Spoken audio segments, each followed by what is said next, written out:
And welcome back, everybody. Thank you so much for joining us once again here on Unslaved. Very happy to be here with you once again. And today's show, I'm very much looking forward to. We're going to be talking. Michael has a slideshow that he's going to go through with everybody about the crowd consciousness, mass hysteria, psychology, continuing our investigations into the roots behind what we see unfolding around in the world today. So good to see you as always, Michael. Let's set the stage for people and introduce this incredible presentation we got planned. Thanks, David. And yeah, it's a stormy day, so the internet signal's been a bit dodgy last couple of days. Apologies for that. But also, Stefan, we couldn't get hold of our guest because of similar technical issues and scheduling issues. So we'll just pick it up and take it on our own. We'll just dive right into it. Let's go to that next slide. David, could you read that?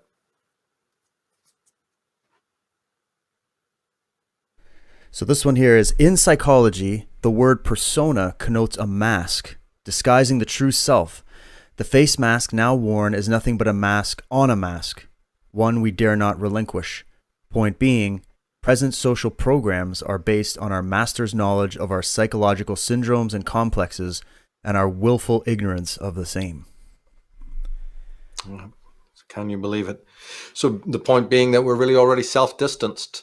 In a psychological sense, this is almost 101 level, really. It's not, it's 101 Jungianism to know about the persona. Non-Jungian psychologists call it the idealized image. So there's already a sort of a crevasse, a lacuna, a gulf between the true self, right, and this persona or subject. It's also been called just the subjectivity, what we take for ourselves, this counterfeit I. And therefore, I bring that up in the early stages because the social distancing that we're not only experiencing now and has been experienced in history, right? You had the swine flus, you've had your, Spanish flus. It wouldn't be the first time that that's happened. And it's not the last time either. If the World Health Organization and the World Economic Forum have their way, this is going to be the new norm, right? We know all of that. But they're clever. People like us have been calling the puppeteers, for forever. The social engineers, because they know that social distancing and so on isn't really that obnoxious to us as it may first, when it first comes down on us, we're a bit peeved and shaken out of our routine. But if they're using the bedrock of our psychology, if they're using those as the footholds, they're on strong ground. And that's all Michael Sarnes ever tried to tell people. It may look all weird on the surface, but if they're grounding, if everything that the premise of everything they do is based on our abnormal psychology, then they're, these new norms, as we call them, will be in effect because the fear-ridden masses will accept that thing as the new normal because the old normal wasn't normal; it was abnormal. If people follow that, right? So it may not. And another softer point, but still relevant, is that although the world obviously is not into psychology, no matter how much effort's gone into trying to change that. Yes, but see, despite, Jung had brought this out, despite your lack of interest in it, it emerges to the surface anyway. That's one of its miraculous aspects. It's pesky. Your psychology and the mass psychology, despite your intent, does come to the surface. This was Freud's point, of the return of the repressed, and Jung harped on it endlessly, And I've been also talking about it, that this rise of any kind of psychic plague peaking, but it comes out in a sort of a sublimated way as a epidemic or pandemic in terms of a physical issue, right? I mean, one of the main things that the good thing about the narrative is that a lot of people know that this is contrived. It's nothing more than, a seasonal flu, for goodness sake. So there's a certain amount of insight into that.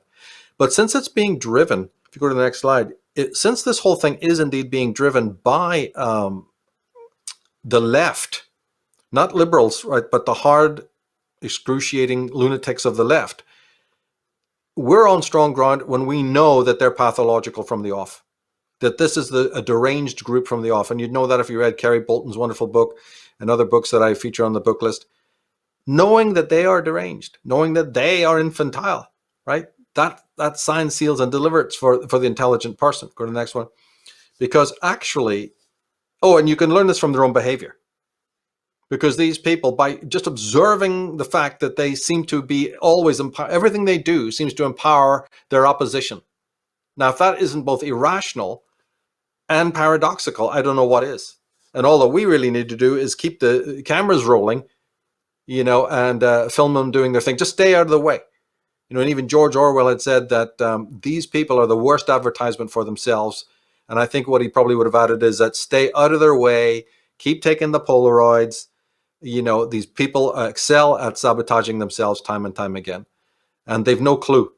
If there's anything to add to that, they have no clue about this tendency that they have.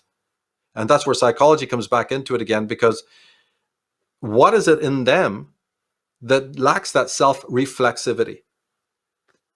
Right? So we see all their aberrations, we see their paradoxicalness, their irrationality. How come they don't? So what in these opening remarks, it's just like saying, how then can you leave psychology out of it? You're going to have a psychological explanation for this cognitive dissonance in the left.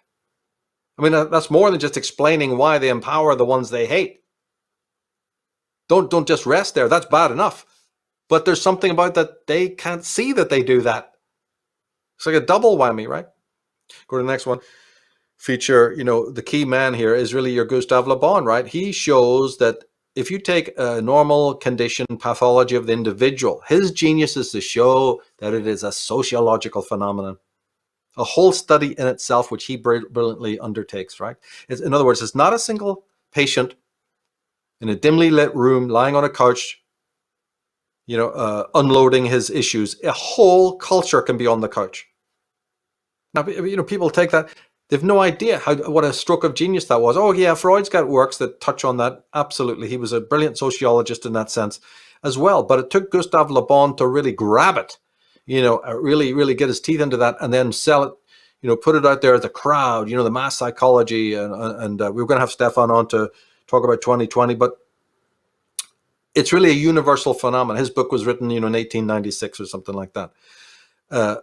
Basically, then, that the same profile turns up and applies to both situations. Individual pathology can so easily become the pathology of the masses, right? But then we have to ask from his work, well, then how does that come into being? How does that dynamic really work? And what effect does it have? Is it just a passing circus, a passing charade? Oh, look at the crazies out there again, let them pass, or is this going to deeply affect? See, 2020, the things that are going on, although it's controlled by puppeteers upstairs, the masses' response to it, these socialists and leftists, that might indelibly mark the rest of history. They hope it will. But then the basic question, now that we've understood it's mass psychology, right, then ask the question, why do people join together like this? They must have a motive. What is that underlying reason? Why is it that, as I said before, there's mostly socialists who go for it, who seem to be unable to resist that? Is that something then to do with the question of individuality over collectivism? Well, there's Le Bon for you, right? But he also wrote a book called The Psychology of Socialism. People should read it. And then in the end of the day, like the McGoohans have asked, what effect will it have on individuality? Since you note that it's psychopathic, that it is pathological, that it is collectivistic, that socialists seem to be the ones who go for it, then, can individuality stand alongside it? Can the individual, stand up against the many? That old famous question that's been asked since Plato. And so just to note that the Crowd book was written, in 1896. That's before the 20th century even began. So what a pertinent study. We've gone blue in the face on Unslaved, but this is something you can never stop proselytizing about. You can't let up on this. People have, if they're not interested in the individual psychology, or they find that a little bit off-putting or, a little odd, enter into the subject then through the question of mass psychology. Highly endorse that, because this mass psychology is now highly conspicuous again, unfortunately. Go to the next one. You read that. It's just the way I put it. Yeah, you're saying here, how can you fix the world when you're part of the most evil organization in the world, the crowd? See, that's my summary.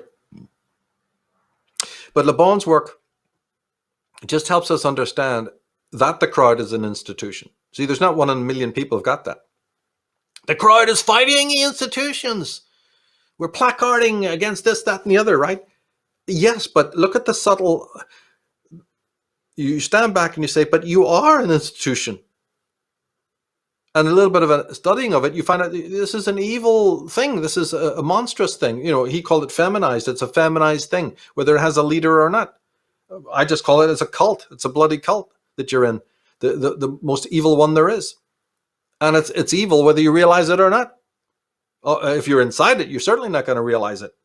You're caught up in the whole movement of it, this titanic movement, right? But my goodness, you know, it's a great stride forward for any of us to know what we're talking about right now. And you can just hope that society gets it too. Well, you know, don't hold your breath on that, but at least individual by individual, that individual will become all the more individual. He'll cleave more ardently to his individualism when he understands what we're talking about, that the crowd is a foul organization. There are many other ways to, you know, bring an injustice to bear in a clever and rational way. But government is evil, screams the crowd. Trump is evil, you know. So they always have their cause célèbre, right? But the thing is, yeah, but what about you? But see, there's nobody asking that right now. Nobody asks the simple question of, aren't you evil, crowd? Go to the next one.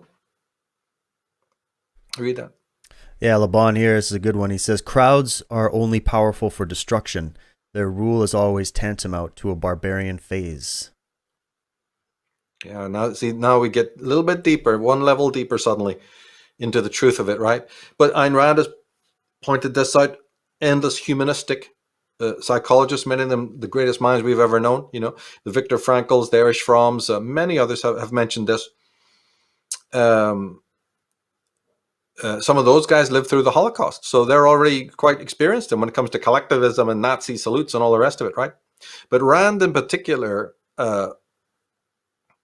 is the advocate saying you cannot fix the world, right?